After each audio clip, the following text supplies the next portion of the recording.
concertation amu ci. barki Dembo Ndiaye la docteur Xemes Diouf Ndiaye defe naa noonu la tudd génn taxaw wax ba fuur ne Sénégalais yi respecté wuñu consignes yi defuñu ci ñaari fan Macky Sall taxaw ne levé naa mesure yi ci loo xam ne restez chez vous takk leen seen masque bu leen génn ñu xëy rek di jour wala amee ñu ne lépp jeex na muy décision précipitation ba tax nag la ñu mën a constater fi mu toll nii mooy fiasco total moo am ci ni ñu gérer crise bi ndax amul lu mënoon justifier ñu jël décision bi tey Sénégal bokk na ci réewu Afrique yi nga xam ne moom la épidémie bi gën a laal ci Afrique ba mu daj ci fukki réew yi maladie bi yi feebar bi yi mbas mi gën a dal fi mu ne ni Sénégal ci la bokk te ci biir fukki réew moomu Sénégal moo ci sixième te booy xool suñ ko doon natt sax li ñuy wax valeur relative ci tubaab parce que soo jëlee Afrique du Sud mu am 11000 cas waaye 11000 cas ci 57 millions de population nga jël lu mel ni Nigéria mu am 4000 cas ci 200 millions de population ñun Sénégal ñu am démb 1995 cas ci 16 millions d'habitants kon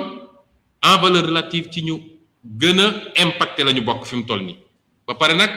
feebar bi di gën a garaaw sànq rek bi may yéeg gis naa seen communiqué tey ñu ne 110 cas la ñu génne tey kon yow bi ñu naan ñaari cas la ñu am ak benn cas nga xëbal Sénégal yëpp ba kenn ñi mettul noy daal di jël say mesures tey ñu ne ñi ngi jege ji li ñuy wax pic parce que épidémie dafa am fu muy commencer di yéeg ba sori doog a mën a wàccaat point boobu gën a kawe nga xam ne su fa yeggee lay doog commencer wàccaat eggaguñ fa ñun Sénégal lan moo war a mën a justifier Macky Sall xëy rek ne aywa lay problème bi mooy ni ñu gérer crise bi depuis le début baaxul gis nga am réew boo ñàkkee doole da nga koy xam bi crise bi commencé ñu annoncé feebar bi Chine wax naa ko publiquement bi nguur gi jëlee décision ne ñoom mënuñoo delloosi wala duñu delloosi Sénégalais yi nekkoon fa crise ba amoon muy Wuhan man nee naa d'accord naa ci décision boobu dama ko wax publiquement ñëpp dégg ko parce que léeg-léeg da ngay ñeme li ngay wax doo seet lan moo neex nit ñi li taxoon ma wax ko mooy feebar fa mu déclaré wu feebar boo xam ne wàllaateem dafa gaaw day law diine wax na ko science wax na ko fu mu déclaré wu rek foofu nañ ko mettre en quarantaine bu kenn génn bu kenn dugg ñu essayé ko tënk foofu moo gën ñu bàyyi ko mu law ba ni mu mel tey ci àdduna waaye dama ne woon ci kaw mu ànd ak ñaar benn bi mooy nañ leen taxawu ba ñu yëg ni taxawu nañ leen su dee daj fajar sax ñu yónnee médecin yu leen di suivre foofu ñu yónnee ko di nekk en contact ak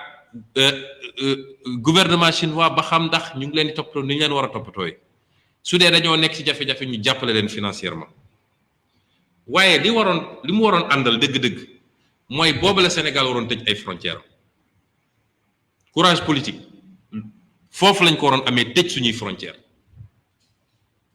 bàyyi transport de biens et marchandises moom mën na continuer gis nga loolu bu ñu ko defoon tey duñu toog fii di wax ay 110 cas ak 120 cas boobu la ñu waroon tëj suñu frontière bu ñu ko waxoon duñu toog naan état d'urgence duñu toog naan dinañu bàyyi sénégalais yi ñu continuer dox seeni soxla ñu fexe nag ba lii nga xam ne mooy mesure de prévention yi ñu respecté ko kon duñ daan soxla 1000 milliards 100 milliards sax duñ ko soxla 100 milliards duñ ko soxla waaye toog di seetaan ba mbir mi ne sëlëm ci biir réew mi ñu paniqué nag jël ay décisions yoo xam ne nattuñu ko ci jamono jooju ñu ko doon jël loolu moo leen daf fi mu toll nii kon problème am na te du problème bu ndaw mooy volte-face bii mu def barki démb dafa am conséquences yu doy waar yu muy am mooy ci jamono joo xam ne ñi ngi jëm ci pic bi feebar baa ngi gën a garaaw dafa mel ni Macky Sall dafa ne sénégalais yi jébbal naa leen feebar bi nu ngeen xam def leen abandon de responsabilité démission incompétence manque de courage politique ci njiitum réew te li ko andi yëpp mooy ca njëlbeen ba wax naa leen ko dégg naa ñu naan askanu Sénégal la dañoo indiscipliné déedéet askanu Sénégal jox na Macky Sall lépp deselu ko dara nañu waxante dëgg rek askanu Sénégal lépp jox nañ ko Macky Sall ndax bi mu nee 1000 milliards la soxla askan wi daf ko ne aywa ci 1000 milliards yooyu déjà leb nañu 575 milliards yoo xam ne leb nañ ko ba noppi kan moo koy fay askanu Sénégal a koy fay yow tailleur bi yow baykat bi yow fonctionnaire bi yow journaliste bi yow ambulant bi xamal ni yow yaay fay 575 milliards boobu jógewul ci poche Macky Sall moo tax kuñ fi jox saako ceeb nga ne jërëjëf da ngaa xamul koy wax jërëjëf sa alal la dafa war a dellu si yow donc jox nañ ko loolu wëlbatiku mu ne damay def état d'urgence sénégalais ne ko d'accord mu ne damay def couvre-feu nga xam ne dara justifié loon couvre-feu 80% wala lu ko ëpp ci contact humain yi bëccëg lay am guddi gi kay xanaa doxkatu guddi yee ko moom te soo tëjoon baar yi tëj danse yi ñu tëj restaurant yi dox guddi gi jeex nga dajale nga tëj nit ñi jël force de l'ordre yi sonal leen ci mbedd mi ci ngelaw gu métti goo xam ne alors que bëccëg bi nit ñaa ngi dox ñu ne déet mu ne dama soxla ñu defal ma loi d'habilitation benn sénégalais contesté wu nun de waxoon nañ leen ni baaxul nga ñëw yokkaat loi bi violer constitution jaaroo assemblée nationale ba léegi benn sénégalais waxul kon dama naan gàcce ngàlle askan wi tey dañuy delloo njukkal askanu Sénégal mun na am ay ñaxtu loolu mënul ñàkk waaye warul tax kilifa réew njiitum réew su dee jàpp nga ni lii moo gën ci askan wi nga dellu gannaaw tey lu xew États-Unis lan moo fa xew ay américains yi génn président Amérique jàppale leen Donald Trump di défier autorité gouverneurs yi Amérique gouverneurs yi ñooy président de la République parce que fédération la waaye est-ce que dafa tax gouverneurs yi dellu gannaaw déedéet tant que ñi ngi jàpp ni lii moo gën dañ koy def askanu Sénégal ñu ngi leen di jaajëfal di leen rendre hommage di ko commencer nag ci personnel soignant bi muy fajkat yi wax dëgg yàlla sonn nañu te dem teguñu leen ci condition ñu mën a defee seen liggéey sonn nañu trop te séddewuñu xëccoowuñu fi per jëm damay dem superviser ni ñuy joxee ceeb ñu ciy xëccoo ay per jëm ñiy nekk ci hôpitaux yi suba ba guddi bàyyi seen njaboot ba pare nekk risque ñu contacter leen à tout moment ma leen delloo njukkal bu baax a baax a baax liggéeykat yépp nag yépp secteur professionnel yépp tailleur yi bàyyi seen yitte di ñaw ay masque di jox nit ñi secteur informel bi nga xam ne seen liggéey gàllankoor am na ci yàqu na ci ñuy muñ transporteurs yi nga xam ne imposé nañu leen ay normes ñu accepté ko ba mu mujj métti ñenn ñi arrêté secteur privé bi patronat bi di masaw it secteurs yi nga xam ne ñoom la gën a laal muy par exemple tourisme bi ak ñoom seen di féliciter ñëpp ñi nga xam ne jël nañu ay initiative gis nañu ay sénégalais yu jóg jël seen initiative di inventer moom nee na il salue phrase boobu nga xam depuis Senghor ñu ngi koy dégg le génie créateur ou inventeur de xam lan des sénégalais ci loo musul gëm musoo leen jàppale fu tubaab ñëw nga jox ko sénégalais bu jóg nga xeeb ko te teewul bi crise bi amee sénégalais yi ñoo wane seen bopp jël seen matuwaay bari nañu fi takk masque bu ñu ñaw la ay sénégalais ko ñaw di féliciter di gërëm kilifa diine yépp ndax ñoom ñépp dañoo jàpp ci mbir mi ndax kilifa diine guñ ñëw ne ko damay tëj jàkk waxoo dara bàyyi nga lu rëy def nga preuve de patriotisme jiital réew mi ci lépp ndax loolu rek la kilifa diine am mooy saytu diine gi te it ñépp payewu fi mu toll nii ñépp xam koo won ni lii lorange la islam dafa am ay charte fu darura fu lorange bu rëy taxawee mun na tegg lu bari ci luy farata sax wax ma laa loo xam ne ay sunna la ndax julli jàkka du farata julli jumaa rek mooy farata te su ngànt amee teggi nañ ko naafila weeru koor du farata dafa amul lu fiy farata loo xam ne nit dina ko ñàkk a def dem ci kanamu boroomam ñu ne ko ñëwal rendre compte kon bàyyi nañu lu rëy nangu ànd ak nguur gi ba ci force de l'ordre yi ndax léeg-léeg dañ leen di fàtte man léeg-léeg ma génn ci guddi gi am urgence bu may dox waaye soo rombee ci mbedd mi gis force de l'ordre yi ñu nekk ci ngelaw gi ak weeru koor gi lu ne ñu daj ko ba fajar kon nañ leen delloo ñoom it njukkal ndax askan wi lañ fi nekkee mu des daal ni lii am échec gu kenn muy président Macky Sall lii mu def nag wax naa ko léegi mooy démissionné na nee na sénégalais yi kenn ku ne na xool nu mu def ak boppam man démissionné na li andi démission bi mooy mesure yoo xam ne amul cohérence ñu ne la ñii faatu ci bitim réew nañ leen delloosi nga ne déet ñu leen delloosi ne OMS wax na ma wax naa ak scientifique yi wax naa te OMS musul wax loolu musu ko wax musuñ génne fuñ ko OMS waxee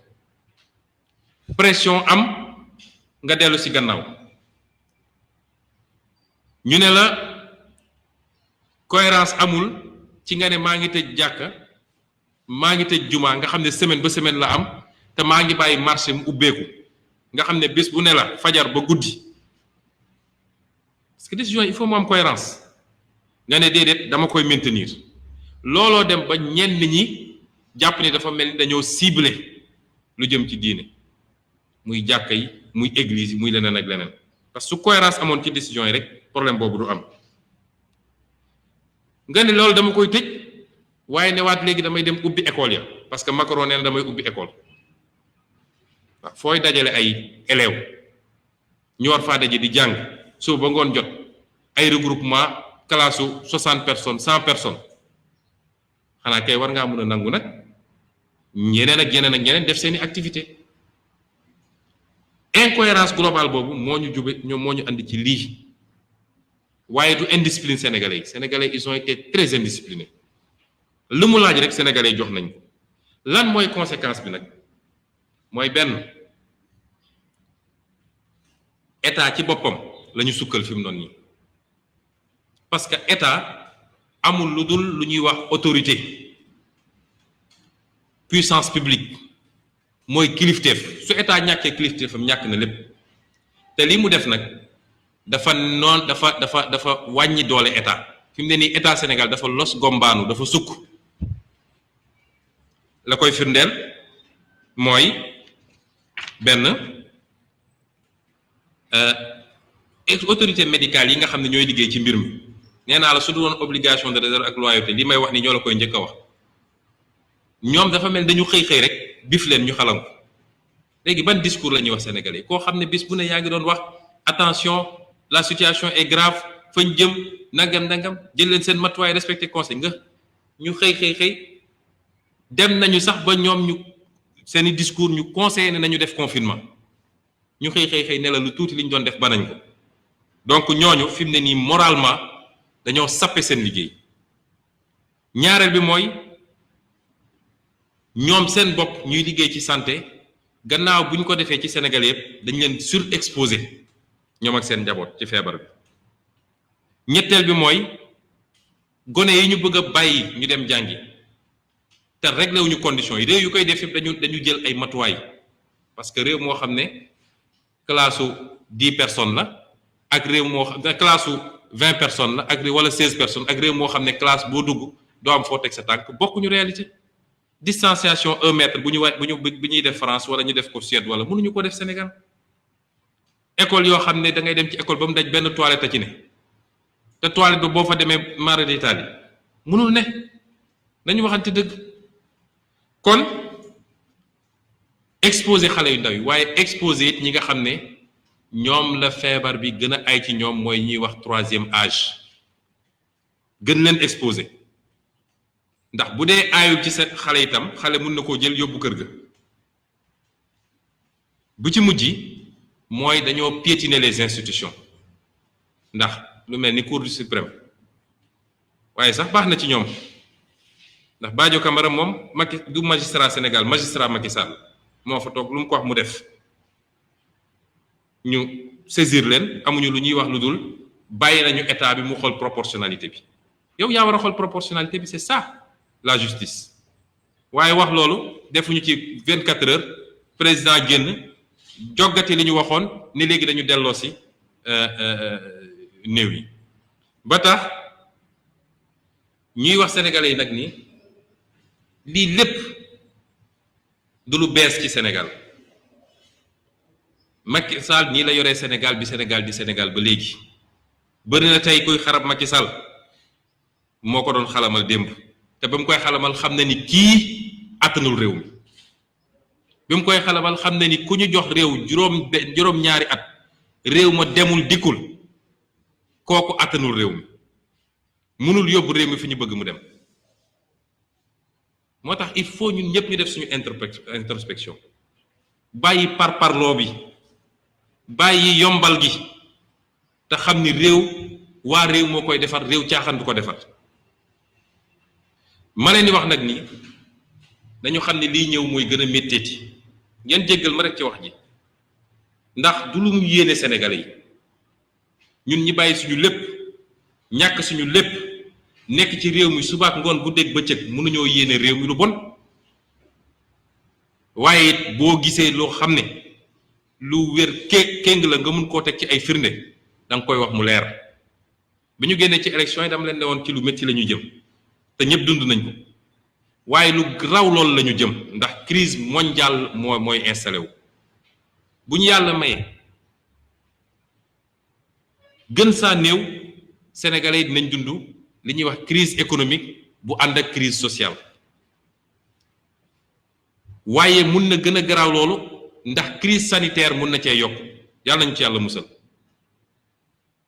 irresponsabilité bii Macky Sall wone yàlla nañu yàlla fegal mbir mi ba bu mu egg fi ñu xalaat ñun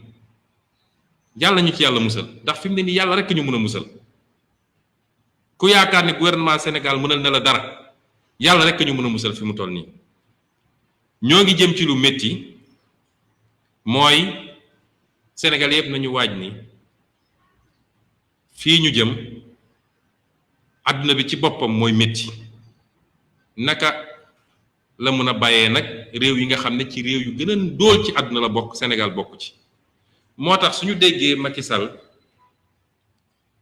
naan bëgg a profité ci li naan annulation de la dette waaw barki Dembo Ndiaye moom moo fi toog ne dette bi baax na Assemblée nationale ay député taxaw ne ko lebal ba mu neex la ndax dangaa baax signature moo tax lebal di ñu gaarwaal rek di ko feccee sax ku doon bàkkoo bor réewu Sénégal rek nga gis président de la République ànd ak gouvernement am yépp jël 200 personnes dugal ci avion dem lebi ñëw di ko bàkkoo kan mooy dem banque ñu lebal ko nga koy bàkku leb na damay fay ak intérêt juróomi at yépp dañoo bàkkoo bor ne seen signature moo baax gis nga ñi seen signature baax waxuñu mbirum bor Japon mooy le pays le plus endetté du monde déggoo ko mu ne nañu annuler bor parce que signature am baax na ñun dañoo amul sax faf signature bay baax la signature loolu moo ñu dab tey ñaata yoon la ñu far bor bi moom bi muy egg si Sénégal bor bi 21% la ne woon ci suñu PIB tey mi ngi ci dépassé na 65% parce que 2005 dañ ñoo annulé woon bor bi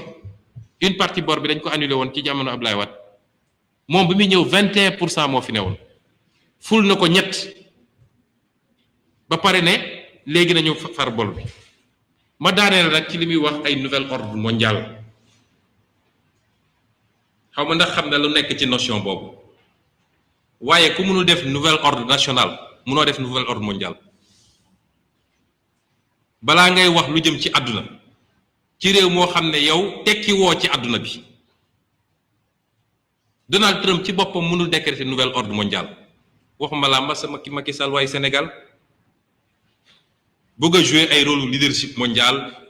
nangam yooyu yëpp tappale la. ñun africain ñun sénégalais nañu xam ni suñu xoolaatul suñu bopp defaruwaat gën a gëm suñu bopp te xam ni ñun ñooy defar suñuy réew bu crise bi jeexee démb ñoom maa ngi jot benn rapport bu Sénat français xam nga lu ñu ci bind notre avenir c'est l'Afrique.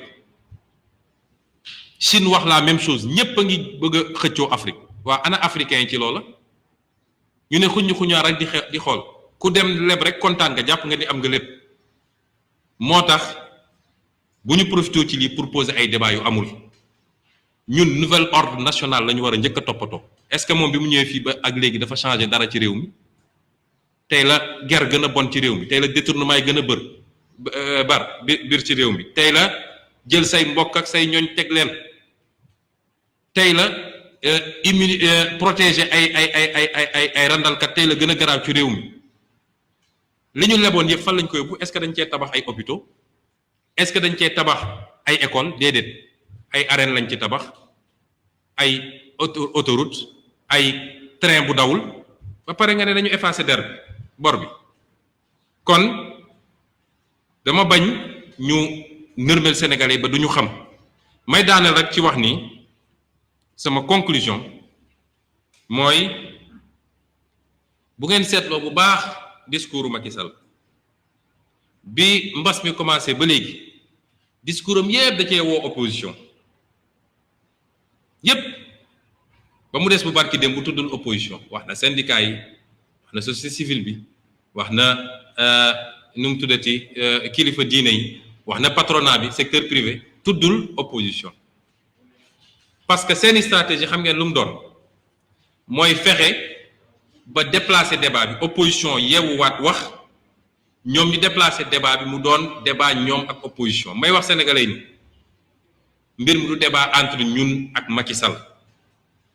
mbir mi diggante Macky Sall ak askan wi ko fal la dama bëgg mu leer suba gannaaw suba di ngeen gis ñu libéré seen saagakat yépp ñu nekk ci télé yi rajo yi réseaux sociaux yi am Sonko andi Sonko mbir mi du diggante ñun ak ñoom diggante moom la ak ñàkk gis-gisam ak askan wi kon bu leen tombé ci piège boobu ñun politiqué wuñu li ma waroon wax pour leeral askan wi wax naa ko bu mu ci jógee maa ngi dem toogaat di déglu ba jamono bu wax jotee dinañu waxaat loolu moo ne woon mbokk yi li ñu bëggoon waxtaan ak yéen ci lu gàtt di leen gërëm di leen sant di leen lancer un dernier appel comme nguur gi démissionné na Sénégal mooy réew boo xam ne tey su amuloon président de la République amul assemblée nationale du tee mu dox en tout cas ni muy doxee du yées ni muy doxee tey comme nguur gi démissionné na bu mu tax sénégalais yi démissionné jàppale leen seen bopp jàppale corps médical bi luñ doon farlu benn ci mesure barrière nañ ko ful tey topp takk leen masque yi raxas leen loxo yi respecté leen distance yi te li ci des ñu wéer ko ci loxo yàlla parce que Macky Sall mënalu leen dara asalaamualeykum wa rahmatullah ñu ngi leen di gërëm di leen sant di leen jox rendez-vous beneen yoon incha allah.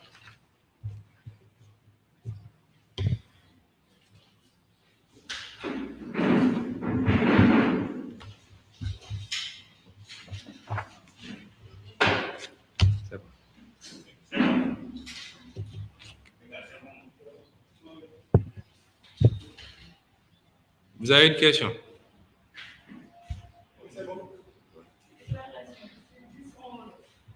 Ouais. De plus en plus nag il faut ñuy habitué wu ci loolu dañuy wax suñuy kàllaama réew man sénégalais yi laay waxal Macron suy wax du wax olof du wax